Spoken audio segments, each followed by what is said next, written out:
Hello, welcome to the Manitowoc Ice Training Center. My name is Tanner. I'm one of the service training techs here. Today we're going to be going over the data history in our Indigo Next ice machine. We're going to go over what you can find, whether it's in day by day or in the lifetime area. And then we're going to go over a little bit of troubleshooting, things that you can use with the data history to help troubleshoot the ice machine. And then eventually we'll go into the hands-on area for a little extra demonstration as well. So without further ado, let's go ahead and get into the presentation. Now before we get into the actual information here, just a reminder, there'll be a quiz at the very end of this presentation. You can take that quiz on your own time. You can do it on the computer. You can do it on your phone, however way you like. There'll be a QR code and then a URL in the description that you can click on, or just scan the QR code. It'll take you to the quiz. Once you're done with the quiz, make sure you hit submit and that'll give you your scores. All right, what is data history? Okay, now data history and its importance, I like to view it as something that we can use, or a tech can use, to see what the ice machine has been doing for the past handful of days and for its lifetime. Now it's limited on the information that it can give, but it's definitely helpful information when it comes to troubleshooting. Something that you might run into when going to a site is a customer may ask, it's working fine today, ice machine's making plenty of ice today, no issues, but yesterday it wasn't making any ice. Another thing you can be asked, the ice machine isn't making as much ice as it used to. Or the customer may say, hey, our machine has to be restarted every morning. We get in, open the doors, machine's off, we got to restart it. So these things are happening when you're not around, when you're not able to be there to see them causing issues with the ice machine. So with data history, we can use the information that's in and stored in the ice machine to help troubleshoot some of the issues you might have. And again, it'll help you verify what the customer is actually saying. So if they say it wasn't working yesterday, you're able to look and see, all right, yes, it wasn't working yesterday. Let's look into that a little bit more. So let's get to the data history here. So with our menu navigation here, we're going to go ahead and hit our menu button and go into our service tab. And once we're in our service tab, we'll hit data. And then once we're there, we'll hit data history. And then from there, there's two options that we can go from. We'll start with lifetime, okay? So as you can see, we have some dates there. I know those are pretty old dates. I should have updated them. But those are going to be dates relatively soon or close to where you're visiting the machine. It may not be exact. It just depends on whether or not the time and the date were properly put into the ice machine, but they should be relatively soon. So you'll see 5 dates there that you can choose from, and then you'll see lifetime. So if you click on lifetime, it'll bring you to this little page here. So we see a handful of things. We see install. So install is that initial install of the ice machine. Now this isn't something that is programmed in. This isn't something that you really punch in. This is determined when we have the date properly in the machine.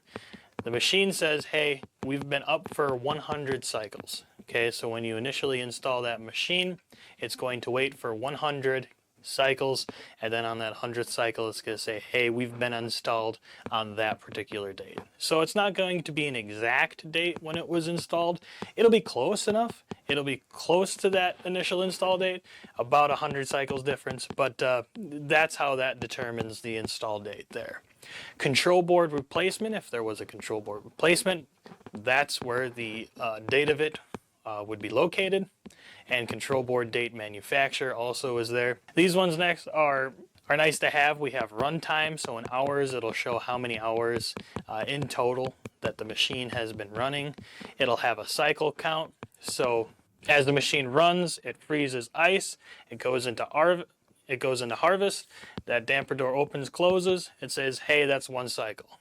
Does it again, 1 cycle. It just counts how many times that damper door has opened and closed, how many cycles have been completed. Next is the potable water. There is an internal calculation that takes this into consideration. I don't know what the calculation is. I believe how it works is it takes the weight of the ice that should be being made and then calculates how much ice how much water was used during that period. And then finally, it has clean cycles. This is how many completed clean cycles it has had in its lifetime. Now, a way to use lifetime for your benefit, you can see how old the machine is, how long it's been running, and things like that. You can also see when it was installed, you know, is this a really old machine? Is it a relatively new machine? And then clean cycles, how often has it been cleaned since it's been installed as well, is something that you can take in consideration when you're looking at the machine information for lifetime. And again, this is just another look at what's in there. All of the data for lifetime is cumulative.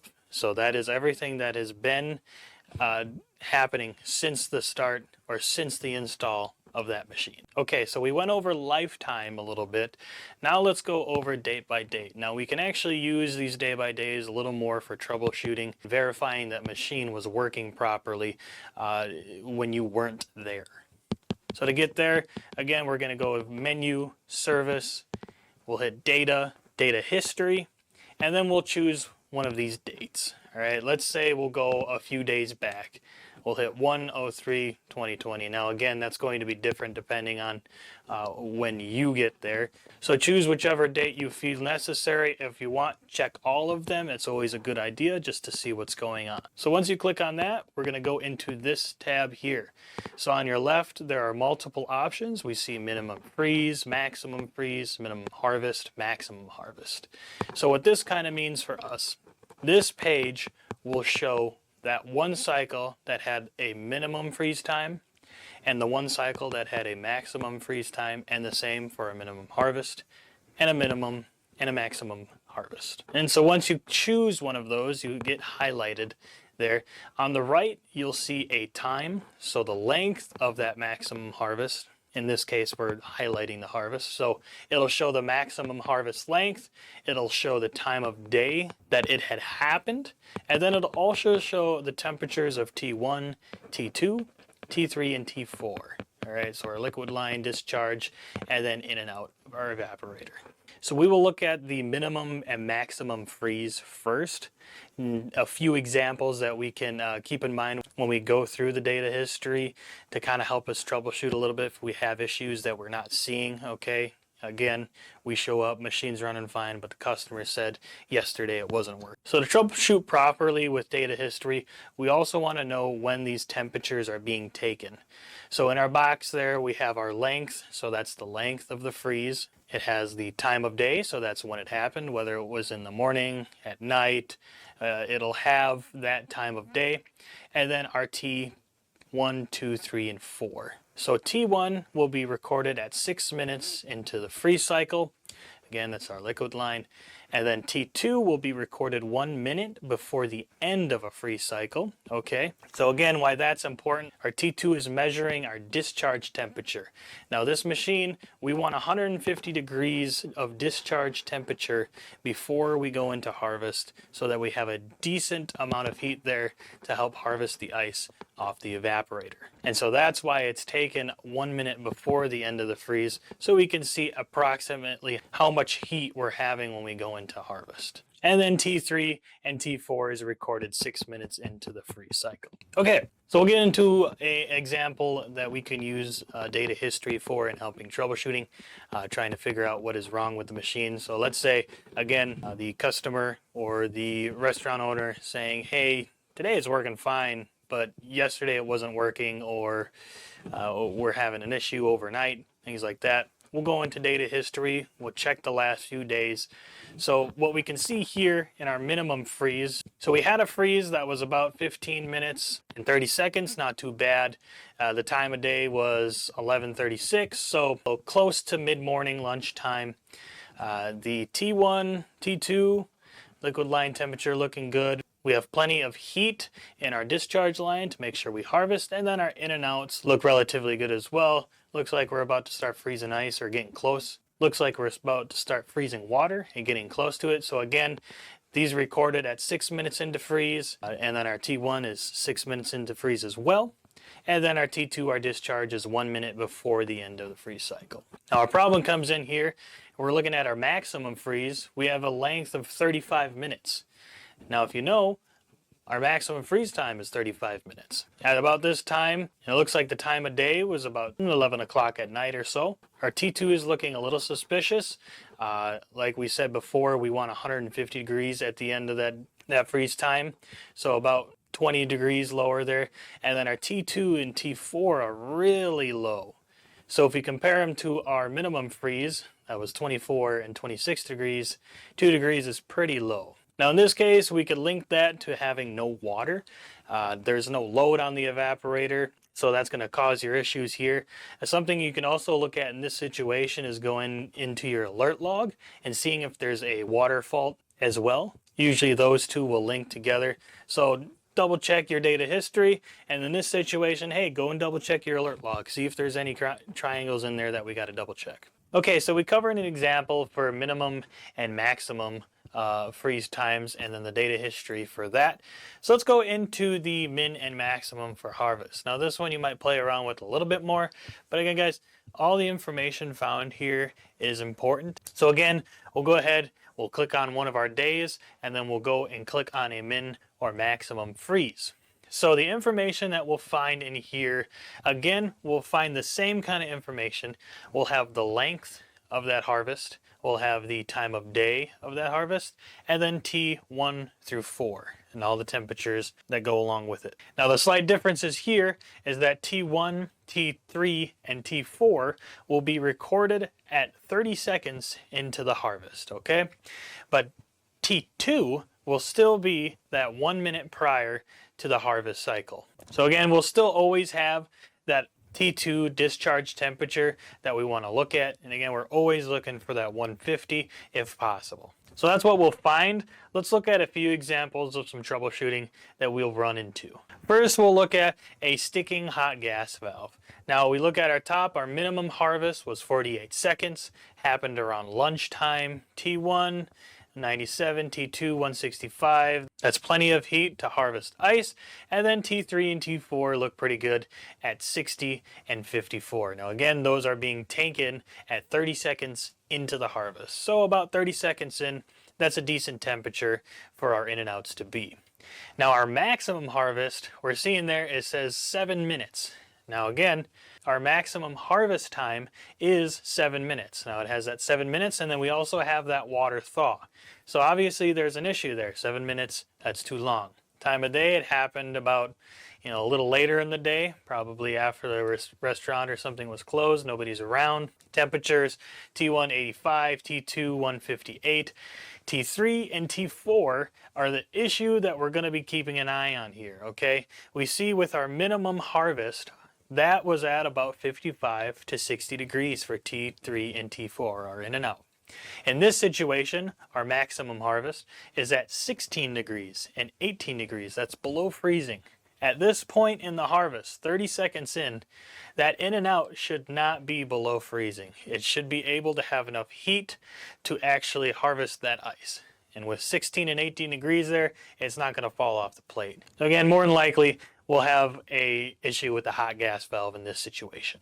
Our second example, and one that I've seen quite a bit, is the minimum harvest having a length of 7 seconds. Now, even on a great day, the ice machine's a rock star, it's running like crazy, it's doing really good, making ice.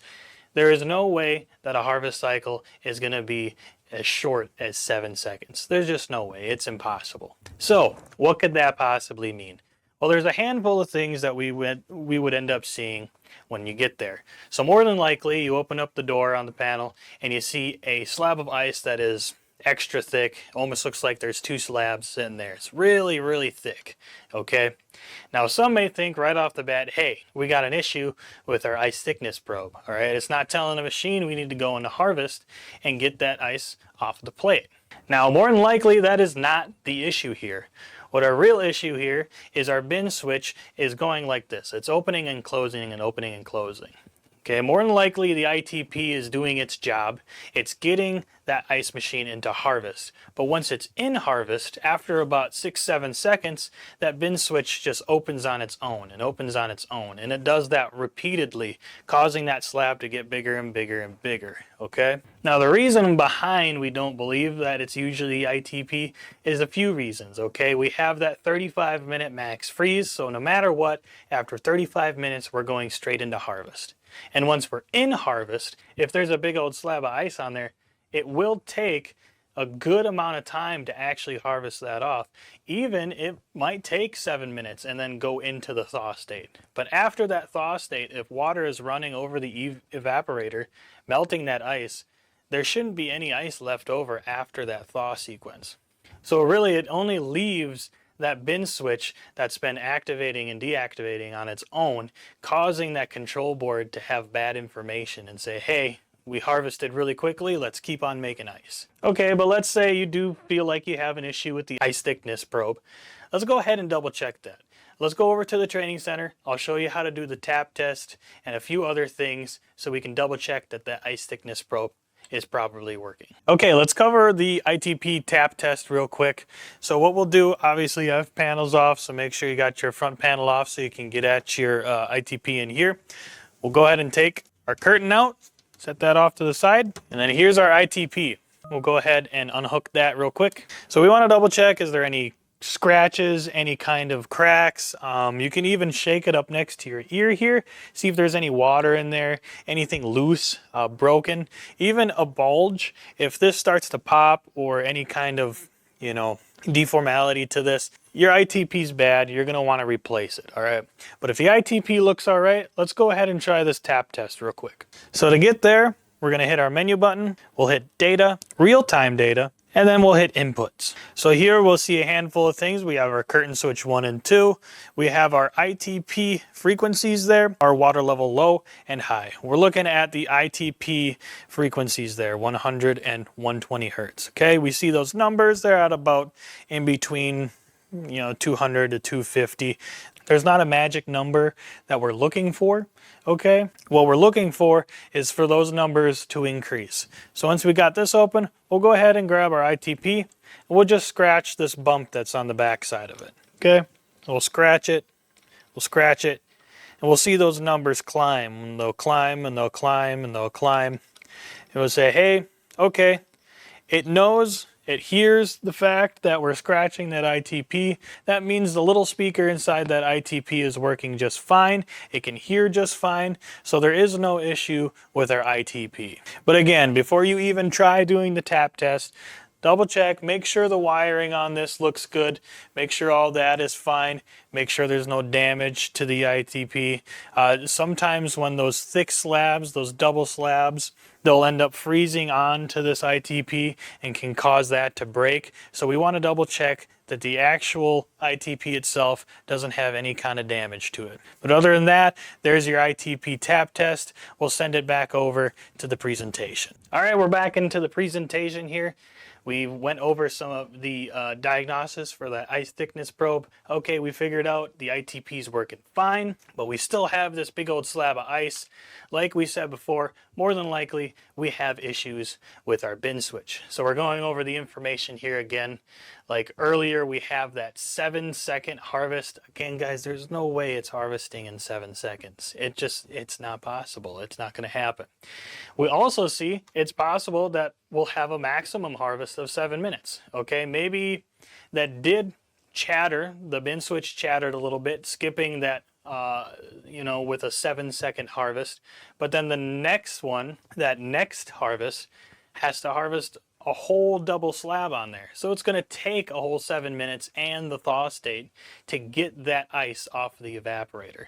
So when you're going in, you're seeing, okay, we have these long harvests, we have double slabs, all really thick ice. More than likely your issue is going to be with that bin switch. Now something to keep an eye on as well, before you swap out that bin switch, double check and make sure all your ground screws are good. Go into each green screw, make sure it's tight, looks good. And if that's all set, go ahead and replace the bin switch. It'll clear that problem up for you. All right, so we went over minimum and maximum freeze and harvest. Now those aren't the only information pieces that we find in data history. Some of the other things we find is runtime. Now runtime is the amount of time that the machine has been running in the past 24 hours. It has ice production in there as well. Now it takes that base slab weight, or what it should be using, and calculates it out to an ice production per 24 hours. It will also have the cycle count. Like I said before, it's just waiting for that curtain to open and close. How many times that happens in a day, that's what that number is going to be. Potable water, again, is still that calculation. I don't know the exact of it, but what it just does is take that slab weight and it says, hey, we made a batch of ice. This is how much water was used to make that batch of ice, and then it calculates it out to a 24-hour period. And then lastly, we have the clean cycles. So that's how many times a clean cycle was completed in the last day. I appreciate you guys watching today's Spotlight. I hope you found it informative. I hope you found something that could help with diagnosing. Data history is something that once you get to use it more, once you get to find out exactly what means what, it can help you in many spots, especially if it's something that is happening, an issue that is happening when you're not at the location. But if you guys have any kind of ideas on videos that you'd like us to do, please submit them. Use this QR code. You can scan it. There's a little survey there, and you can type in any kind of suggestion you like. And it's not just these 20-minute videos. We'll take a short 5-minute one. If you think it'll be quick, we'll make a video on it. If you think it's really quick, 30 seconds to 60 seconds, we're starting to do shorts as well. Go ahead and suggest that. We will try to make it happen, because we make these videos for you guys. We want to train you as best as we can with this information. And next we have our factory training season going on right now. We just had our first class not too long ago, so there's a handful of more months left in this season. So if you feel like signing up, all the information is on the website. Registration is there, available dates as well. There's a little information about it. It's about 5 days long, 4.5. There's a little information about it. It's Monday to Friday. Friday's a half day. We go through a handful of presentations on different ice machines. It'll be myself and then my counterpart Jason. You see him often on the channel. It's a really good time. You learn a lot, and I suggest you give it a look if you're interested in something like that. Again, I want to thank you guys for watching. Here is your quiz. Go ahead and scan the QR code or click on the URL in the description. Good luck on the test, and thank you for watching.